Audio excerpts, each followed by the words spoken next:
Welcome back to Hill and Dale for another casted game.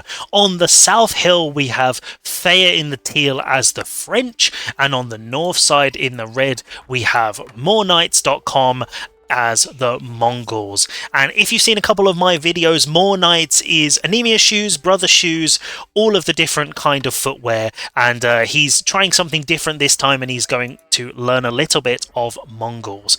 So let's take a little look then. We've got the Uvu going up over on this side, and that's going to give him lots of room to build some production. Whether he's going for a barracks for a tower rush, we'll have to wait and see. The Khan is going over being very aggressive, so we might actually see that coming in a second.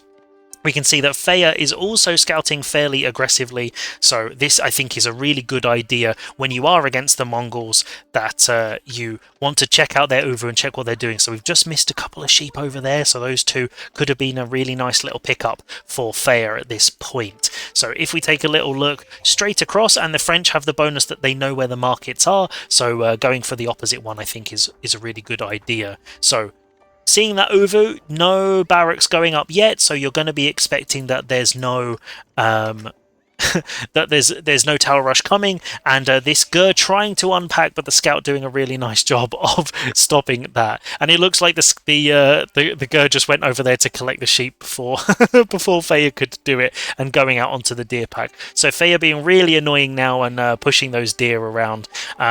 Whether she's going to focus on that, whether he's going to focus on that, not so sure. There we go. What you often see the top players doing is spreading them out and killing them away from the Gur, but then the Gur would just move. So I think that's pretty good. If we take a look, we can see that More Knights has got 4 sheep and Faya has 3 going around the top side here. So if we take a little look at More Knights' scouting path, he has done most of these around this side and is going to get some of these before. So pretty good scouting on this side, and a pretty standard age up if you consider no tower rush being standard for the Mongols. So a fast feudal age coming through for both players. It looks like Faya is going to come up more quickly. If we can see, Faya's not actually on the deer, which you would actually see a lot of French players going for because it's that massive food buff right early, and you've got 7 deer in that pack, so that's a huge amount of food. I'm not going to do the maths, but if you can do 7 times 350, you know how much that is, and it does make your sheep last a little bit longer if you need them to. So we do see a little bit of extra gold coming in, so I imagine we're going to see the School of Cavalry, which is the standard in this matchup. No cock shenanigans going on here, getting some trade going, although this map is fantastic for trade. But deer stones as well for More Knights, so it's not going to be a trade-off. I was thinking maybe we might see the Chamber of Commerce versus Silvertree, but in this case it looks like we're just going to be seeing some feudal action. So let's see around the Uvu, just building up that stone, yet nothing being used, so we're going to have to wait and see what production is put on here then. So now we can see that the School of Cavalry is coming up, so we're going to see that rallied over, and I imagine trying to do damage. The good thing about facing the Mongols, because their TC moves, it means that some of their resources are going to always be exposed. On a normal one, if we look at Faya's, you can see there we go, the dots are quite hidden on this biome, that it covers the wood line. You've got most of the resources. The gold is actually a bit further away on Hill and Dale, but if we take a look over at More Knight's side, we can see we've covered these, but these are just completely open. Not that he's on them yet, but it's always something to consider against the Mongols, that if you can attack it from the right angle, you can usually do a bit more damage. Even if you take out that Uvu, that's a huge loss to eco, so always something to think about. There's always a target. We can see wheelbarrow coming in for More Knights now. No double special wheelbarrow, so you do get that upgrade. If we see where it is, there we go. So you can get the improved one, which gives you the bonus, so saving that stone for something once he hits feudal age. So I imagine we're probably going to see some double produced units to really start pumping those guys out.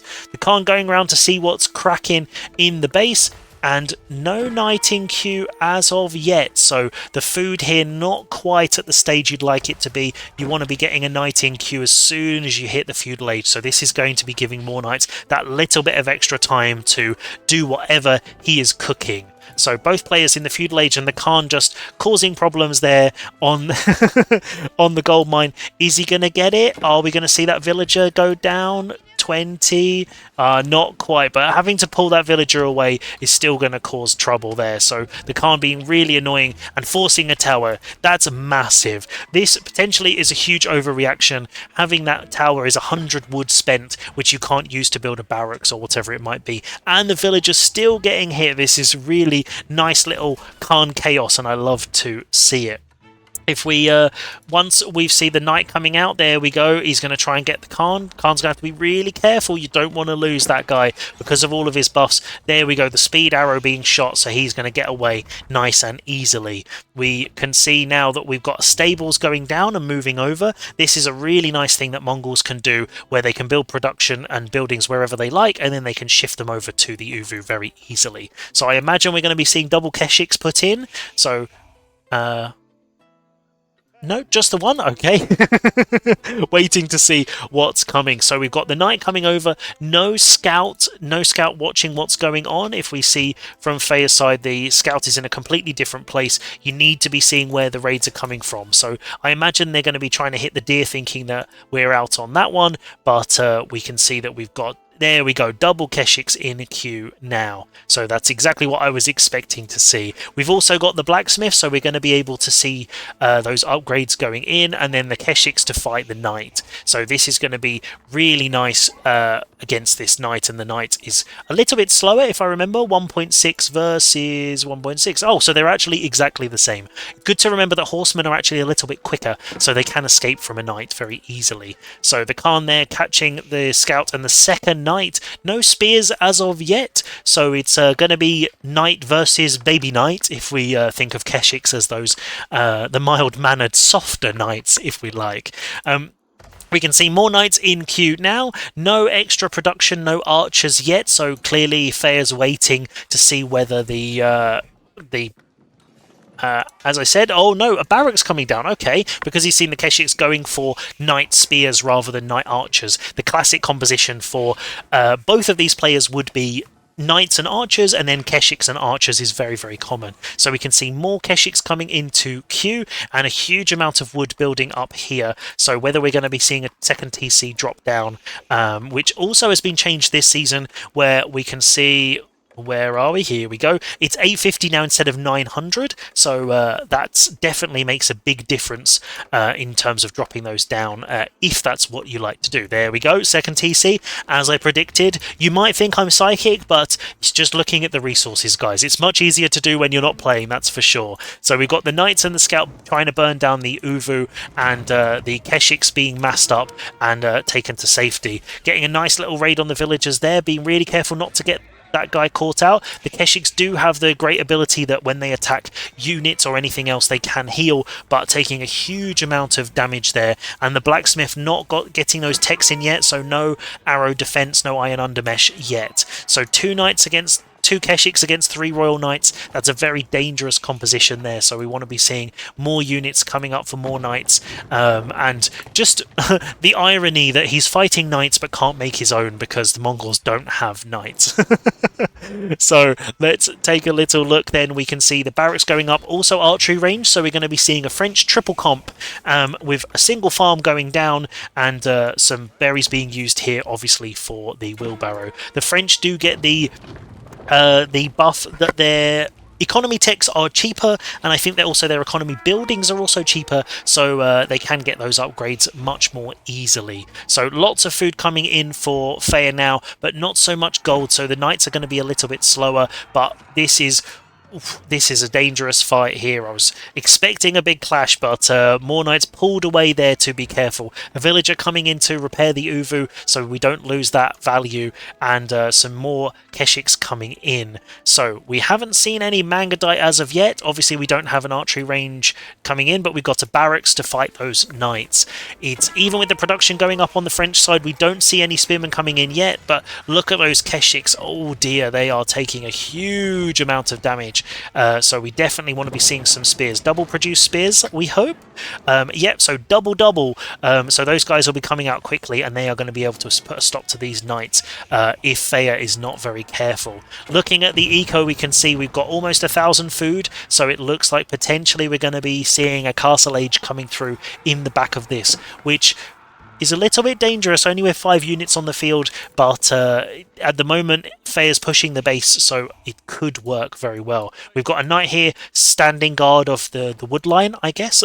We want to be seeing that guy poking and doing some damage while the other knights are running around up on this top side. So guarding the Uvu, the spearmen doing a little bit of breakdancing around there to make sure that the knights don't come back in.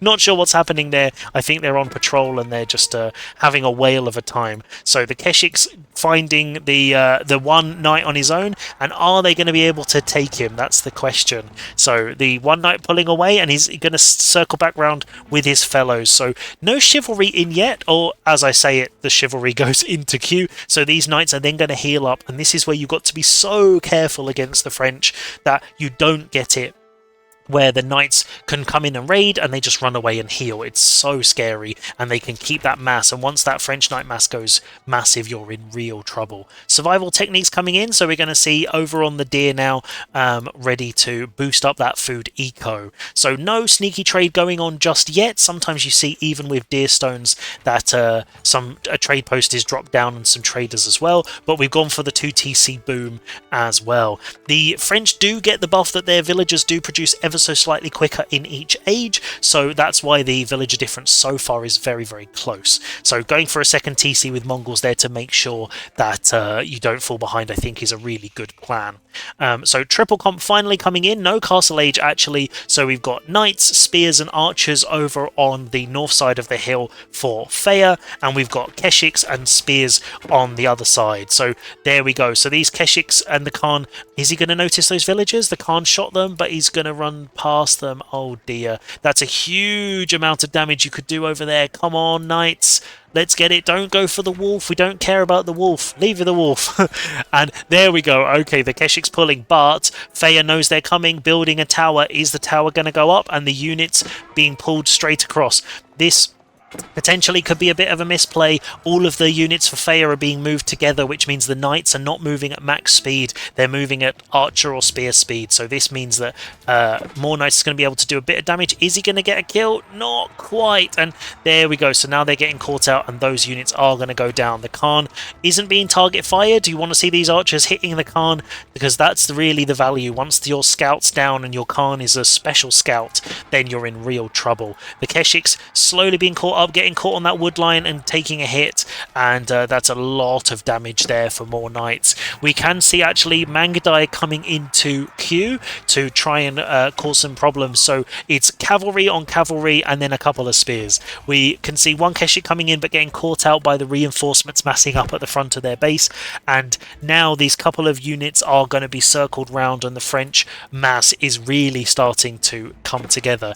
Again, a lot of resources in queue, so whether this is a castle age plan or just floating ready for the next wave of units, we're going to have to wait and see. But the Khan down and the Keshik down, whereas one Keshik going around the bottom to try and do a raid, and a spearman in hot pursuit. So we want to be really careful of our rally points. Where are those guys going? Because it looks like, yeah, they the stables is rallying out, so those reinforcements are going to get caught out on their own. Mangadai getting shot at, so these guys got really low armor, so they need to kite. That's the main thing that they can do, but against Royal Knights, that's pretty scary. So spears coming in, and some spear on spear action, a tower to defend, and now it's looking like the archers are going to pop in and put a stop to these spears very quickly. Knights running straight into the spears, but the brace stopped there, the Knights pulling back.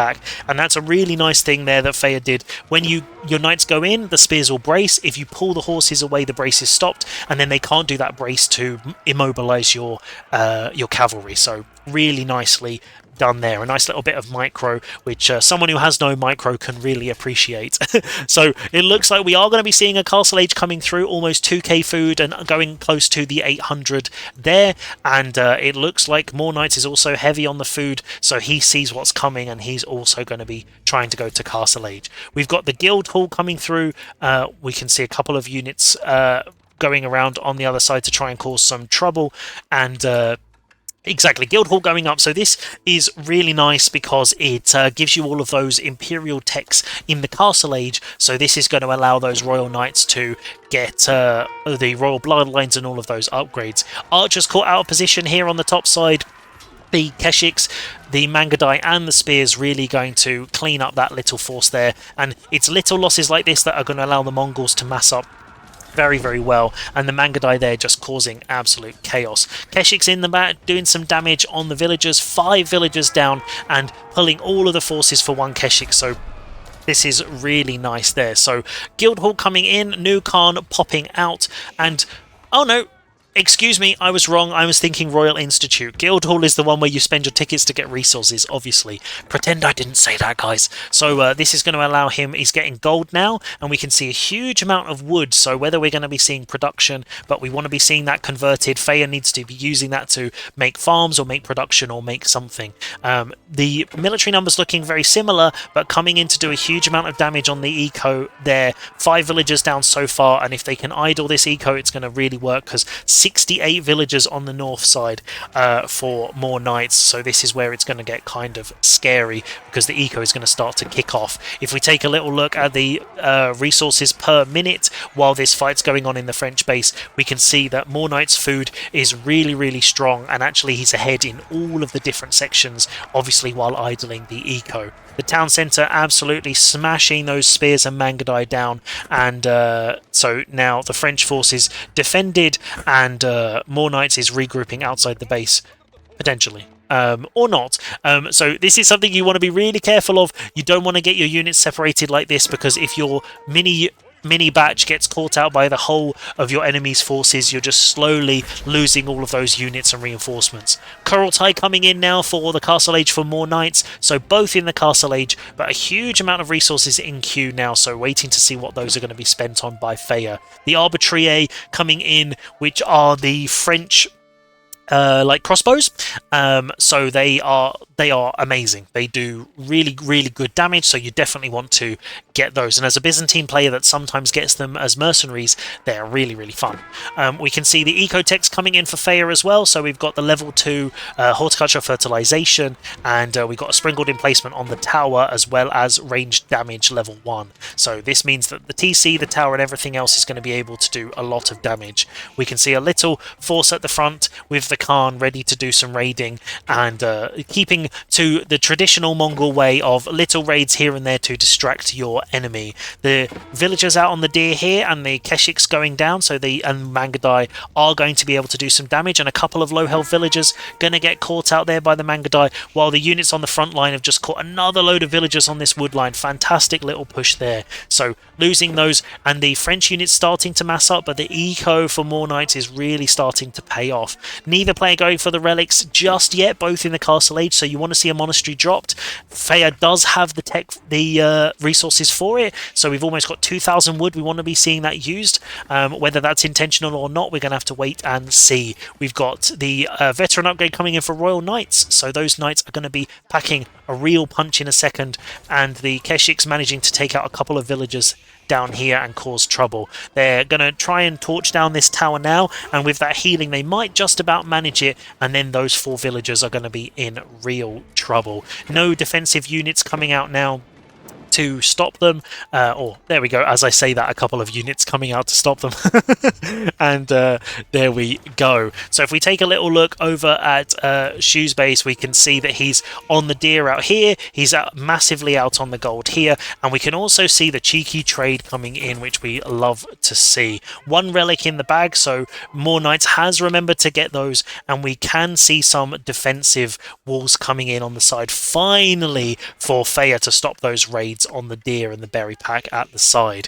We can see here that the Mangadai have caught these villagers, but Shoes isn't watching, he doesn't see, so this is where you need to be A-moving your units when you're moving them across the map like that. If they were A-moved, as soon as they saw those villagers, they would have come in and smashed them. A forward tower being cancelled there by Faya, really running those villagers back to make sure they don't get caught out. No gold as of yet, so the gold in the base has run out, and so that's the only gold, so nothing set up to keep that gold pumping, and whereas more Knights is out on the map and he's causing absolute chaos. So now these villagers getting caught out trying to go to another gold mine, and this is a really dangerous position to be in now for Faya, because without that gold, no more Royal Knights, no more upgrades. So the full French mass really starting to whittle away at these Mongol units, while we can see on the top side, we can see that More Knights is circling around the back to get a sneaky raid in and do some heavy damage. 18 villagers down for Faya now, and the double villagers, 45 to 90. And if you look at that eco, it's really starting to tell. So we can see there's a huge number of units in queue, and they just need to do the damage. Once these units are taken out, I think it's going to be all over unless Fair can secure some gold. So we want to be seeing a keep going up. A keep here would be absolutely fantastic. That would secure both of those golds that have spawned very, very close together. So that's really good. We've got the ball being taken down here, and there we go. Some towers going up because obviously the Mongols don't have walls, and the Keshiks have managed to break through and make their way in to idle the economy at the back. No villagers there to hit apart from these stone ones, so if they circle around, but damaging these farms, burning them down, the Mongols do get that gold bonus from burning down buildings, so this is really good. The units for Faya are not actually coming back now. They're actually still sitting out by the gold to make sure that gold goes in. 1,000 in there now, so whether that's being spent or we're going to try a cheeky Imperial, I think that's pretty dangerous at this stage. We can see so far we've got a couple of idle traders because the rally point hasn't been set. There we go, as I say, and we've got 10 traders in total starting to really boost up. So the Keshiks coming across now, getting caught out, trapped by this wall, so those guys are going to be going down, and the reinforcement knights are coming in on the back, but look at the damage that they're actually doing. So these Keshiks are starting to actually pack a little bit of a punch, pulling away there, and the more units coming across the top keep going down as I suggested between the two gold. So that's going to secure that up if it goes up, but the knights have been pulled away from here, so this is now a really big problem. And look at those villagers, they are going to go down. The Mangadai are tanking all the damage from the archers, and those Keshiks have taken all of those villagers out. That keep not going to be going up, and these archers and arbitriers are going to be taken down by these units, doing damage on the keep there to make sure that they don't get the full resources back if Fair cancels it. This is really nice and starting to look really scary here. 32 versus 28, but look at that, 103 eco units, villagers, traders, everything else, and the Kurultai being dropped at the front. We can see different contingents of Mongol units coming in. We can see some Keshiks and Mangadai there. So now these archers and arbitriers are going to get caught out. Some front towers going down there, which not sure they're going to be doing a huge amount when the Mongol come in, just more gold to burn.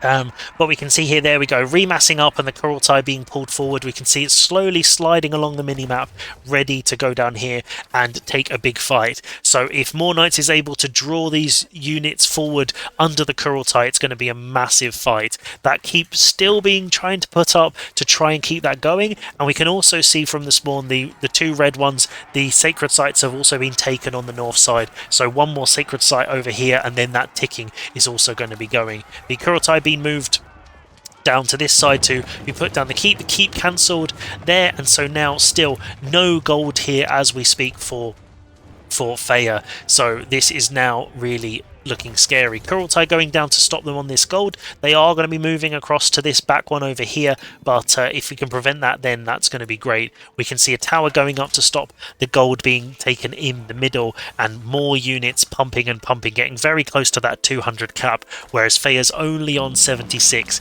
The 29 villagers that have been taken out now is really starting to hurt the French economy, and those eco upgrades and the military techs are starting to come in, which should help, but yeah, I think we're going to be in real trouble now. Kurultai being shifted, and looking at this, there we go, so all of that resources, food and gold coming in, and these villagers have found it. They were trying to tower rush the gold, and there's more villagers coming out to try and build a French tower to keep that down. But now More Knights knows where it is, and the Kurultai and the Mongol horde are storming across the field, ready to take charge. And look at that formation, absolutely incredible. So we can see now that rather than going for the gold and the keep at the bottom, it's time to hit the base. Kurultai being moved in there to give that passive healing, slowly pushing forward, and all these buildings being burnt. As they pop down, you can see all those resources coming up. So this is, the more buildings that go down, the better for the economy it is.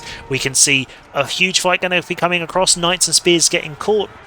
So no ranged units here for them apart from the Mangadai. We've got a couple of priests here healing up, the Khan using his arrow, and those reinforcements guarding the gold are coming in on the backside. But the first force at home has been taken out, and this is a perfect example of splitting your army. The French now are stuck on both sides of the Kurultai, which means this is going to be a fantastic fight either way. So now More Knights splitting his forces to take out both sides, some units on that side, and you can see the healing. Look at the amount of healing with these religious units as well, and we can see the knights being chased down. The keep has actually got up, so these units are going to garrison, and the knights are running away but taking a huge amount of damage. Sacred Site has been taken, and now we can see in the base all those units going down. 13 military versus 61, and the units are building. More and more damage being taken there by Faya, and this is absolute massacre. The knights pushing back in, going back towards the Kurultai, which is not where you want to be.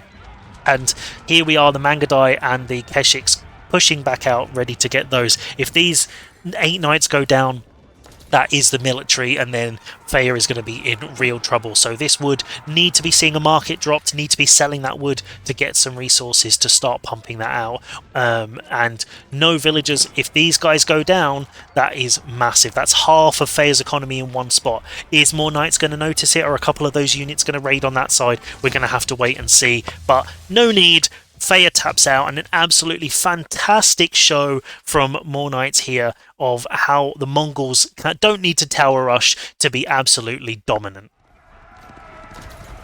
And here we are then, just before GG was called, to take a little look at the state of play and what both of these guys could have done differently to change the outcome or speed it up in their favour. So let's zoom out, bring up the interface and give it a little pause, and we can check it out. So we're going to make sure the map is in the right angle, because if you're pedantic like me, I know you like to see it that way. So let's take a little look at More Knight's side, because we spent a lot of time in the French bases. That's where the action was happening. So we can see that we've got trade set up on the back, which means that gold eco is really starting to pop off. We've got 21 traders in total, which is absolutely huge. We've also got the Silk Road coming up, so we can see those buffs that the Mongols get for their trade. We've got all the pastures pumping out those sheep, so that means the food eco is nice and set up. That's obviously the Mongol equivalent of farms, so the sheep transition, as anyone who listens to the Extra Sheep podcast will know, extra sheep is always a good situation to be in. We can see here, if we take a little look, 4 relics, so that's actually also boosting up that gold eco, and that would have been something that would have made a massive difference to Faya. The only relic that wasn't captured is this one down here, which Faya seems to have forgotten about, but we'll take a look at their side in a second. If we take a little look at production, 7 stables, we've got a lot of production here, which I think is really nice, but I do think More Knights is going to have to change his name to More Cav, because as the Mongols don't have knights, the Mangadai and the Keshiks really took over that, and I think it's so much fun just to see a really strange combination of units. But we can see all of those around. We've got the second Uvu that's set up over here to do the double production, and we've got the conga line of traders. Doing a really nice job here also of securing up these external resources even while trading, to make sure this is also using it for yourself but denying it for your opponent, which is really good. We can also see towers on these central ones up here, which will be getting emplacements at some point in some units, to make sure that Faya isn't going out to those and getting gold anywhere, because once you've denied all of those, then no more Royal Knights, no more trouble. The one thing I would say that More Knights did in this case, which was potentially quite dangerous a lot of the time, was splitting their army up and getting caught out. So around there were a couple of units that got caught out down this bottom side and then went down, and then some units, like 4 or 5 of them over here, running into the French reinforcements at the front. And so that's something that I've been told a lot about my games, and it's something that I'm really conscious of now, is making sure, like in this fight here, you can see all of the Mongol units together and how much they're absolutely clapping those French cheeks. And these Royal Knights here caught out of position now. When these units circle around, they're under the Kurultai, which is a really bad place to be,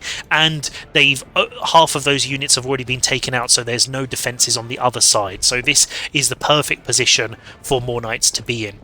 But I think this is really an example. If you look at the eco at the top, this is how, if somebody is booming in whichever way they boom, in it whichever way they choose, you've got to be able to put a stop to it, or you've got to be able to do it yourself. Because if we see here, 115 eco is absolutely insane. With the relics, with the trade, the eco is absolutely mad, and so Feyre just isn't able to keep up. But if we take a look at Feyre's side, the big problem I think they had in this one is floating resources and the macro. So actually fighting with the units generally was pretty good, and the composition was good against what More Knights was fielding. But look at that wood. There's a lot of wood, and for a long time there was a lot of food and gold, but I also think part of the problem is production.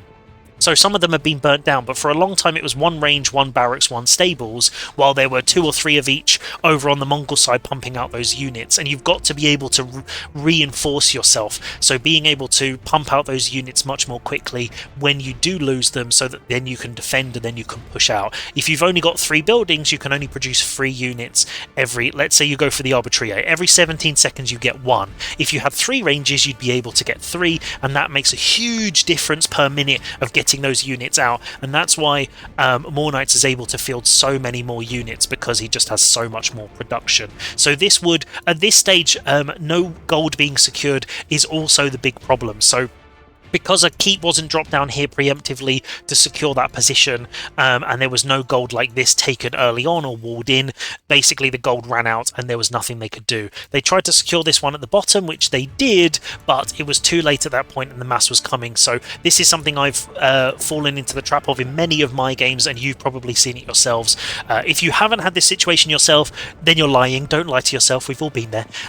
Remembering to secure up the gold, especially on this map, you get one big gold vein in your base, on your hill, and then you have to have some other gold set up, otherwise you run out and then you don't know what to do and you're not going to know how to handle it. So if Feyre had secured that gold and made sure that they'd used all this wood for a farm transition to make sure that food was pumping, and potentially even using switching the guild hall over to the stone, because there's 260 tickets, so yeah, I would be switching that to stone and then slamming that down, dropping a TC and trying to build my own eco lead. That maybe would have been the way to go. But at this stage, the Mongol horde is just so oppressive and manages to do it. But it's just a really good thing that you need to be scouting. I don't know if Feyre even saw this TC, which means More Knights was able to just boom away to his heart's content and cause absolute chaos. But an amazing game, lots of action and lots to learn from for all of us and both of these players.